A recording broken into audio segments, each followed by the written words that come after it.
Good morning everyone. Today 18th of December 2020, class 3 subject Bangla, বই বাংলা সাহিত্য পরিচয়। আজকে আমরা করব তোমাদের টেক্সট বুক থেকে অপুর পাঠশালা গল্পের অনুশীলনী প্রশ্নোত্তর। প্রশ্ন নম্বর 7, নিচের শব্দগুলি দিয়ে বাক্য রচনা করো। এখানে কিছু শব্দ দেওয়া রয়েছে, এই শব্দগুলো দিয়ে বাক্য রচনা করতে হবে। পৌষ মাসে পিঠে পুলির উৎসব হয়। সকাল, বাবা রোজ সকালে হাঁটতে যান। বিছানা, শীতের সকালে বিছানা থেকে ওঠা খুব কষ্টকর।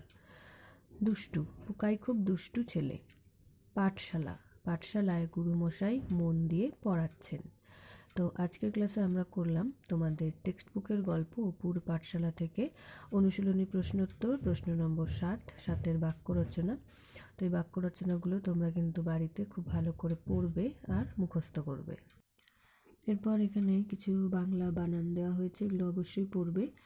অপেক্ষা, স্বরেয় পয়কার যুক্তক্ষয়াকার অপেক্ষা। দুষ্টুমি, দয়রস্যু মূর্ধন্যস্বয় টয়রস্যু ময়রস্যি দুষ্টুমি।